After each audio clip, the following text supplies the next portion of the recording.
Continuamos en Paneo Semanal por Sol 106.5 FM, también en YouTube, nuestro canal Paneo Semanal y en nuestras redes sociales Paneo Semanal. Aquí ya está nuestro invitado. Nuestro invitado de gala del día de hoy, mi gran amigo Ramón Grullón Díaz, administrador de empresas. O sea, amigo tuyo, amigo mío ya. Claro que sí, amigo Muy de todos, bien, amiga de nuestros amigos, de nuestros teleoyentes. Administrador de empresas, psicólogo clínico de formación, máster en gerencia y productividad, varias certificaciones, mejores prácticas de experiencia al cliente, así como calidad del servicio y experiencia del cliente basado en Disney. Es interesante el tema de Disney.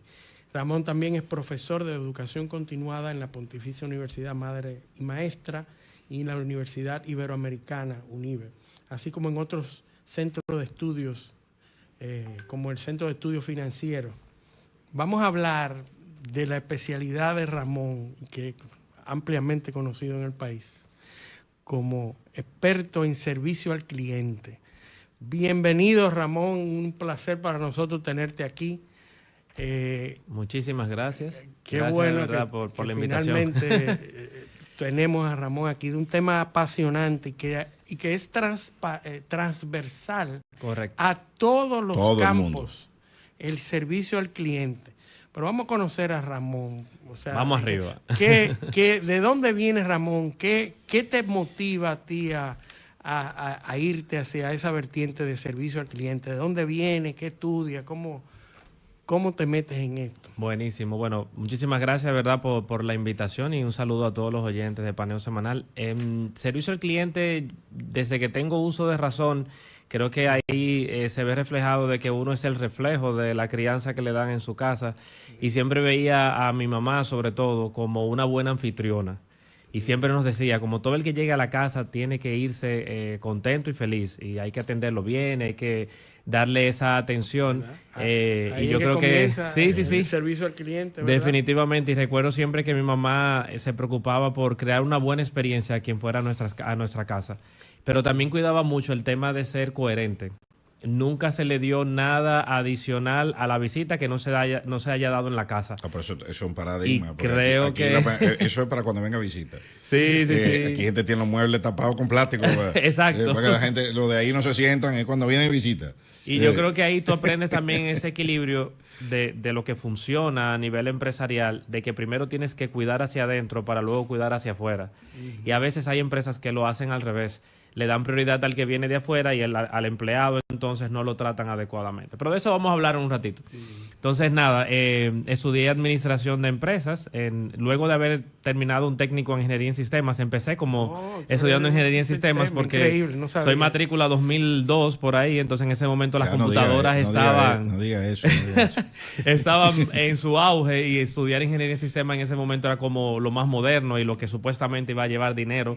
Pero me di cuenta que definitivamente no era lo que a mí me apasionaba y me cambio a administración de empresas y ahí como que empiezo a tener un poquito de representación con el tema del servicio. En el 2003 empiezo a trabajar en una telefónica que hoy ya no existe, sino que se hizo una fusión con otra y por ahí más o menos pueden decidir cuál es. Y ahí duré 13 años trabajando y fue mi primer trabajo formal. Porque yo trabajo desde los 13 años. A los 13 años, siempre hago esa historia, a los 13 años tenía un compañero del colegio que su papá le había puesto, él estaba allá en cuarto de bachillerato, le había puesto un centro de cómputo por allá como por el 97. Wow. Entonces, al ponerle centro de cómputo, yo un día fui a hacer un trabajo y no me gustó cómo él me atendió. O sea, como que sentí que no fue buena la atención. Y yo le dije, mira, pero yo te puedo ayudar aquí a atender a los clientes, que no sé cuánto. Porque había una fila de gente y lo sentí como apretado. Y me dijo, sí, está bien, ven a partir de mañana.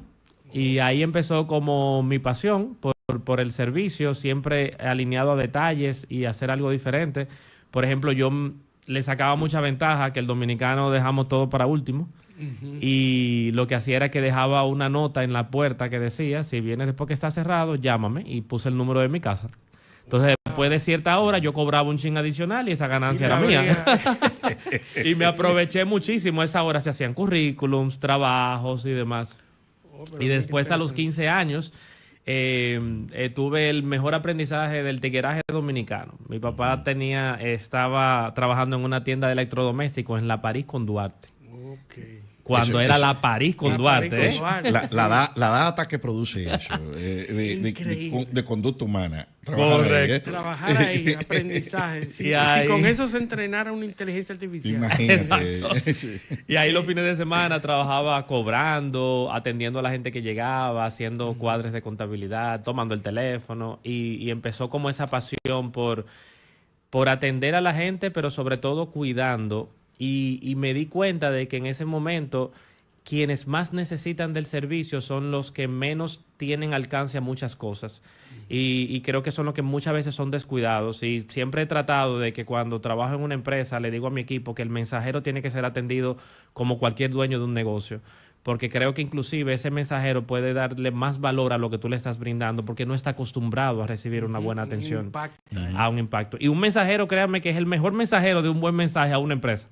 Un mensajero puede hacer que se cancele un contrato, ¿eh? A veces el mensajero es la primera cara de la empresa, o la única. O la única, sí. Que el único personal con el que interactúa un cliente. Correcto. Y al final puede ser mensajero, si tú no lo atiendes bien, que llega a la empresa y dice, mira, ahí no me gusta ir porque me tratan mal, y le cancelan el contrato fácilmente. No, ese tipo con una compañía. trajo eso tardísimo, lo dejó tirado y se fue. Totalmente. Entonces ya luego de los 18 años empiezo a trabajar formalmente en esa telecomunicadora y luego he tenido una serie de oportunidades a nivel laboral y de retos y de crecimiento hasta llegar a ser director en algunas empresas. Ya ahí también. tú sabías que tu pasión era el servicio al cliente, Sí, desde sí, esos sí. 18, ya desde el principio. Desde mucho antes. Encontré una pasión por que la gente que tuviera contacto conmigo se fuera de una manera diferente. Para bien. Claro está. Sí, interesante como la interacción con el objetivo de cambiar vidas, con cambiar experiencia,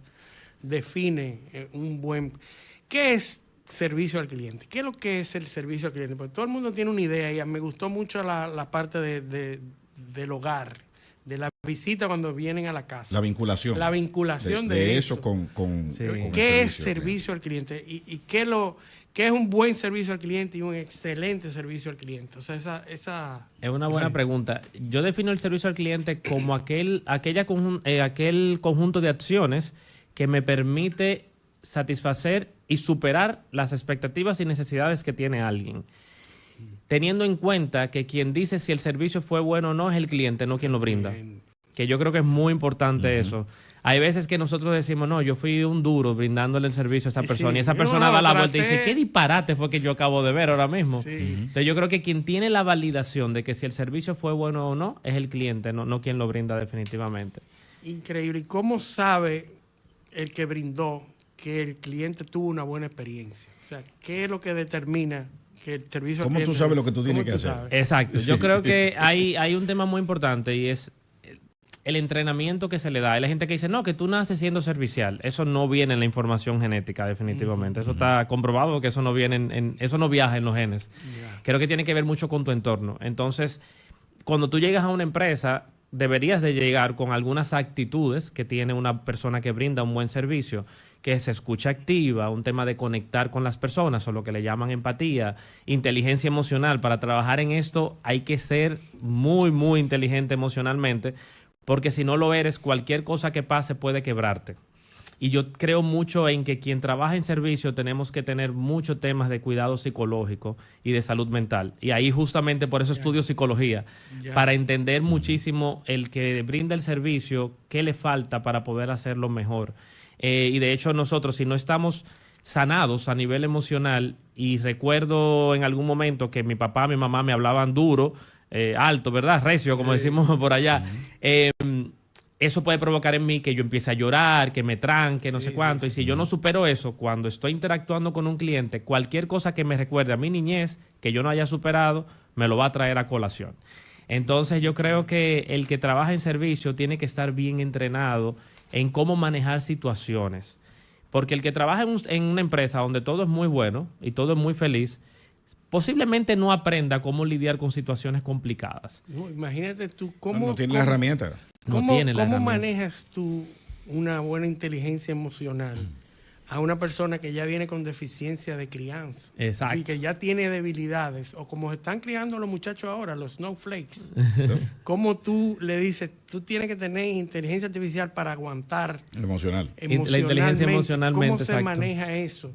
No, y sobre todo con la composición, porque hay muchos factores sociales. Por ejemplo, un niño dominicano que viene de tratos socioeconómicos menos desfavorecidos, está muy expuesto a la violencia, Sí.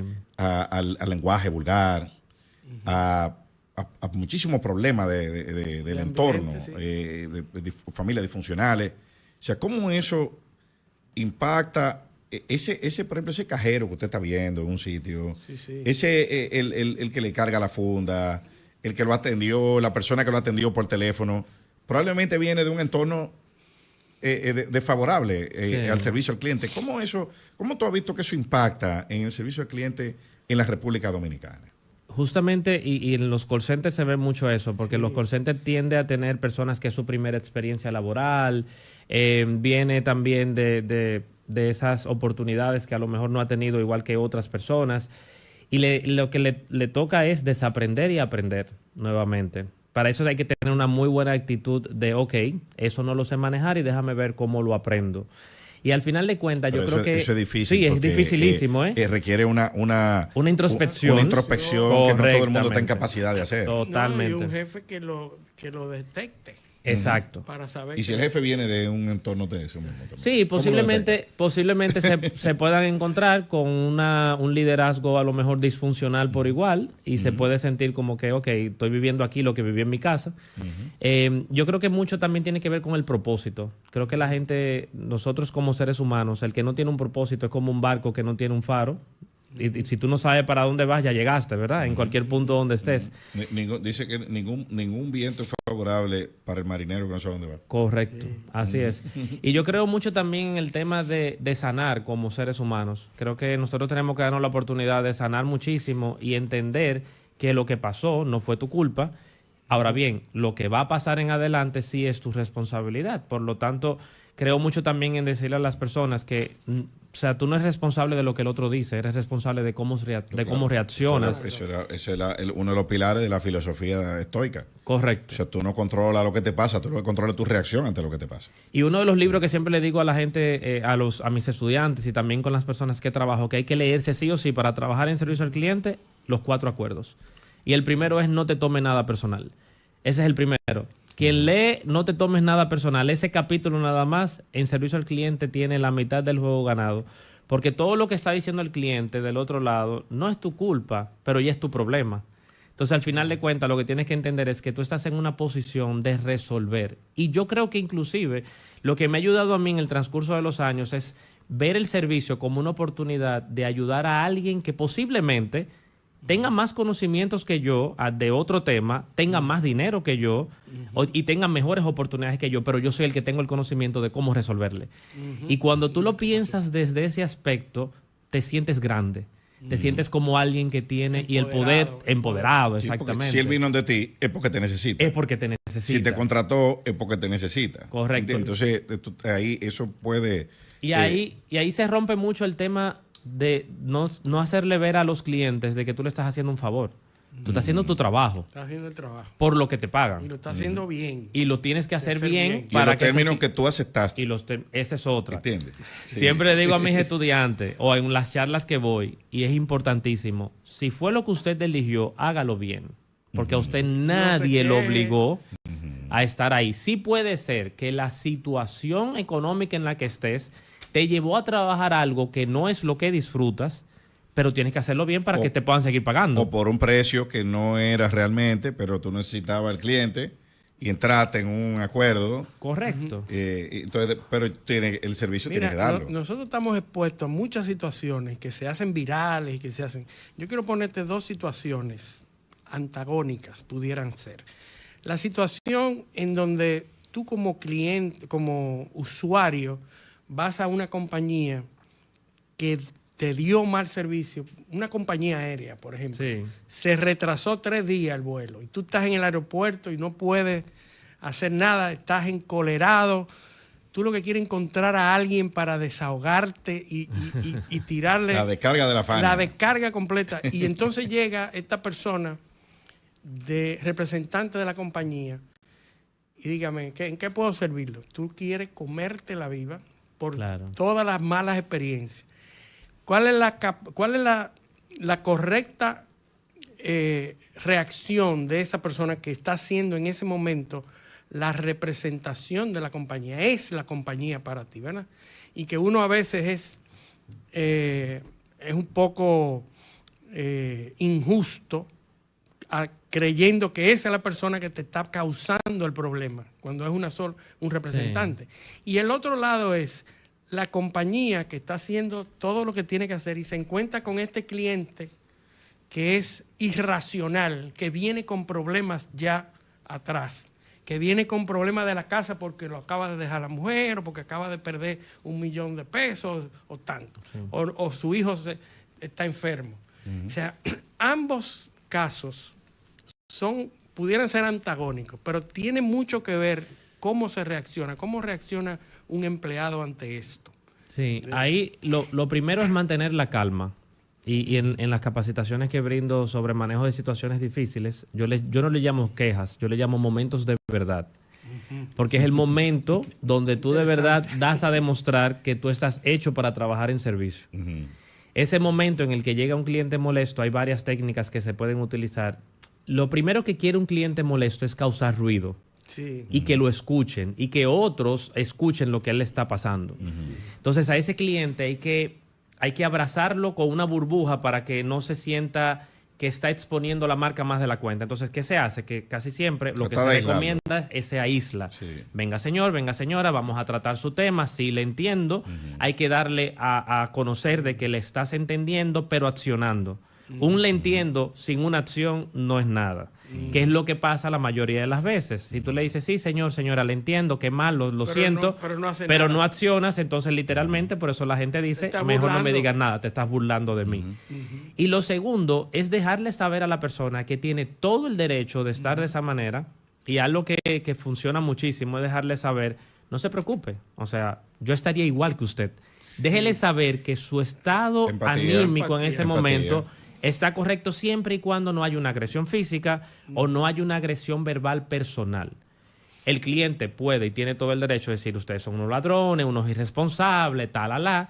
Sin embargo, cuando llega a un punto donde la ofensa es personal y va dirigida directamente a mí con palabras obscenas, etcétera, hay protocolos que permiten al representante decirle, bajo esos términos no podemos continuar. Porque hay que cuidar a la persona por igual. Excelente. Entonces, al final de cuentas, ¿qué tenemos que hacer? Tenemos que entender que la otra persona que está atendiendo al cliente es también una persona. Y por lo tanto... Y que a veces son situaciones que escapan, que no están bajo control de esa persona. De esa persona específicamente. Y el estado natural de una persona cuando alguien te ataca es defenderse. Sí. O sea, el estado el cerebro límbico hace, ¿sabe qué? Me tengo que defender. O sea, agrede también. Entonces, y pudiera agreder. Entonces, en ese momento hay que controlar todo el entorno para ponerlo a tu favor. Te lo llevas a un punto aislado, le brindas un vaso de agua y el lenguaje corporal habla mucho. Si el cliente está parado y tú estás sentado y el cliente está molesto, lo ideal es que invites al cliente a que se siente o tú también pararte para que estén los dos al mismo nivel. Y Disney utiliza mucho eso. Cuando vas a Disney, la persona que está disfrazada del dibujo animado, de Mickey, Minnie, Plutón, no sé qué, se baja a hablar con el niño. Porque si lo hace desde lo alto, está en una figura de mando. Entonces la persona se baja y se queda a la misma altura del niño para hablarle a su mismo nivel. Y es parte de lo que se puede utilizar. Y al momento que tú lo aíslas, la persona fácilmente se baja, se tranquiliza y te pide disculpas. Y yo creo que ese es el momento épico cuando lo que trabajamos en servicio, un cliente que estaba molesto, al final de la interacción te dice, mira, discúlpame, no era mi intención hablarte de esa manera. Yo creo que ese es el momento donde tú tienes la validación y te tienes que dar una palmadita en el hombro y decir, lo manejaste bien. Lo manejaste bien. Lo manejaste como se debe de ser. Pero obviamente todas estas técnicas que tú estás mencionando ahí, no se aprenden solas. No. Los empleados y los ejecutivos de cada empresa tienen que saber todo este tipo de cosas. Correcto. Entonces, ¿Es rentable, es conveniente que las empresas inviertan en capacitación de servicio al cliente? Porque muchas veces la gente lo que quiere es ganar dinero y no va a gastar dinero en eso. Yo manejo mi gente, yo le digo lo que tienen que hacer. Sí, sí, sí. O sea, es conveniente, es rentable. Claro, mira, hay muchísimas estadísticas que validan eso. Primero, el 86% de los clientes, y hay una encuesta que se hizo a nivel mundial, está dispuesto a dejar tu negocio si lo que le está pasando contigo es un mal servicio. La gente ya no busca tanto calidad del producto, busca más calidad del servicio. Y es cómo me hiciste sentir en el proceso. Y pensémoslo, cuando vamos a un restaurante, posiblemente no sea la mejor comida del mundo, pero me atendieron bien y es muy probable que yo vuelva para probar otro plato. Y de hecho pones en cuestionamiento de, cuidado si fue que yo elegí el plato que no era. O ese día yo no sé qué. Pero cuando es un mal servicio, tú dices, ¿sabes qué? Eso me lo como yo en cualquier otro lado y me atienden mucho mejor. Un cliente que esté satisfecho contigo es más propenso, 5 veces más propenso a recomendarte con otra gente. Y es 7 veces más propenso a perdonarte un error. Y el factor precio, ¿qué tan importante es?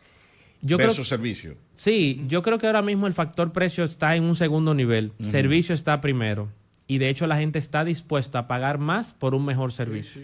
Y queda comprobado también eso, de que cuando el cliente recibe un mejor servicio, está dispuesto a pagar un poco más. De hecho, un buen servicio hay algo en marketing o en ventas que se llama upselling o cross-selling. Y yo pongo mucho el ejemplo, cuando nosotros vamos a la barbería o alguien va a un salón de belleza, todo lo que pasa en el entorno puede influir a que tú compres más cosas o que te vayas a otro producto que no tiene nada que ver con la barbería. Por ejemplo, voy a la barbería y el ambiente está bien, me están atendiendo bien, me reconocieron cuando yo llegué. Y en lo que estoy esperando al barbero, me tomo una cerveza, me tomo un jugo. Sí, ahí van 3 amigos míos. Eso es cross-selling. Me encuentro con ellos ahí. Upselling es, tú sabes que tú estás atendiéndote y vienen y te dicen, ¿quieren que le hagan las uñas, los pies, no sé cuánto? Ya tú, en vez de pagar un monto X, vas a pagar más. Pero estás dispuesto a hacerlo porque estás viviendo una buena experiencia. Exacto, es verdad. Y la idea de que las empresas inviertan en esto, ¿qué les cuesta a las empresas? ¿Cuál es la estrategia que tú recomiendas para una empresa que quizás no había tomado en cuenta invertir en servicio al cliente, en capacitación de servicio al cliente? Esto es para las empresas grandes, medianas, las pequeñas pueden invertir en eso también. Yo creo que es un tema de disposición. En el caso de mi empresa que tengo, que se llama Experiencia del Cliente RD, nosotros nos hemos concentrado mucho en las pymes y las medianas empresas, porque es más fácil llegarle a todo el mundo. En el caso de las empresas grandes que tienen sucursales y tienen una cantidad de empleados X, es un poquito más complejo, pero no es imposible. Yo creo que hay más que todo es verlo como una inversión y no verlo como un gasto. Y sobre todo entender que el servicio al cliente o el departamento de experiencia, como le quieran llamar, tiene que ser una actitud en toda la empresa. Y yo creo que por ahí es que hay que empezar. Hay que crear una cultura de servicio. Y de hecho se lo digo a mis clientes cuando me llaman para un curso o lo que sea. Le digo, un curso de 4 horas no te va a mejorar el servicio al cliente completamente. Hay cosas de esas que se le quedan a la gente. Si el curso es un sábado, probablemente el lunes van a estar allá arriba y luego eso va a ir decayendo. Un tema de seguimiento. Entonces, lo primero es hacer un diagnóstico. ¿Qué te está pasando? Para tú poder dirigir el conocimiento de una manera más focalizada. Y entender también que tú tienes siempre oportunidades de ser mejor. Hay empresas que dicen, no, yo no necesito invertir en servicio o en porque me va bien. Pero si te va bien, quiere decir que te puede ir mucho mejor. Siempre mediante el servicio se puede. Está dejando de ganar al final de cuentas. Y entender también y darse un baño de humildad de que en este país no queda monopolio. Quedan muy pocos servicios monopolizados, que ni siquiera los estatales. Pues yo siempre pongo el ejemplo de electricidad. O sea, si no te gusta cómo te da el servicio la EDE, pones paneles solares y te tienen que pagar a ti la producción de energía. O sea, que al final no dependes ni siquiera de eso. O si el agua, pones un pozo en tu casa y ya, y no dependes de esos servicios. Entender que el monopolio ya no existe y el cliente tiene muchas opciones hacia dónde ir. Y el cliente se va a ir donde haya un servicio al cliente diferenciador, donde le hagan vivir experiencias memorables. ¿Por dónde tú comienzas esa capacitación en una empresa? ¿Por las cabezas o por los empleados? Muy buena pregunta. Una combinación. Lo primero es, si es una empresa pequeña o mediana, lo primero es un mystery shopper. Hay que entender qué está pasando. Y le explico, un mystery shopper es un cliente misterioso. Ese servicio es el primero que hay que contratar. y va alguien de mi empresa y hace una evaluación inicial, siendo un cliente que no conoce de nada y se evalúan todo lo que en experiencia se llama Customer Journey o recorrido del cliente y dónde están esos espacios de mejora. La persona en un estado natural que está atendiendo a quien no sabe que lo están evaluando va a cometer los posibles errores y de ahí entonces entender si es un tema de empoderamiento, de liderazgo, de actitudes y ahí saber entonces a dónde atacar. Porque tú puedes tener un muy buen líder que tiene un equipo o sea, que no tiene a lo mejor las mejores actitudes, o puedes tener un muy buen equipo que no tiene un líder que tiene las mejores actitudes. Yeah. Entonces ese diagnóstico inicial va a permitir, siempre yo le digo a los dueños de negocios que estén en el entrenamiento, deben de estar, pero deben de estar con un baño de humildad. O sea, todo lo que salga en ese entrenamiento tiene que ser recibido. A lo mejor son cuestiones que tienen que ver con él. Sí, y no con los empleados. Muchísimas veces tiene que ver. Porque los empleados son reflejos de su liderazgo. Claro. O sea, tú llegas hasta donde el líder llega. Si tú ves a un líder involucrado en el negocio, tú vas a estar involucrado en el negocio. Si tú tienes un liderazgo que te cuida como empleado, la mejor manera de tú devolverle ese cuidado es cuidando a los clientes. Porque si la empresa crece, tú creces. Pero si tú tienes un maltrato, tú lo que dices, no, la mejor manera de yo vengarme de este hombre o de esta mujer es tratando mal al todo que llegue aquí para que se le caiga el negocio. Y hasta ese punto pudiera verse afectado. Así es. Interesante. Yo creo que tenemos que irnos a una pausa, pero te voy a dejar una pregunta en el tintero. ¿Cuándo termina el servicio al cliente? Que hay gente que cree que después que tú pasas por caja, tú sabes. Pero eso tú me lo vas a responder cuando hablamos de la pausa. Buenísimo. Esto es Paneo Semanal, no le cambien. Un paneo con habilidad, encuentro e interrogatorio.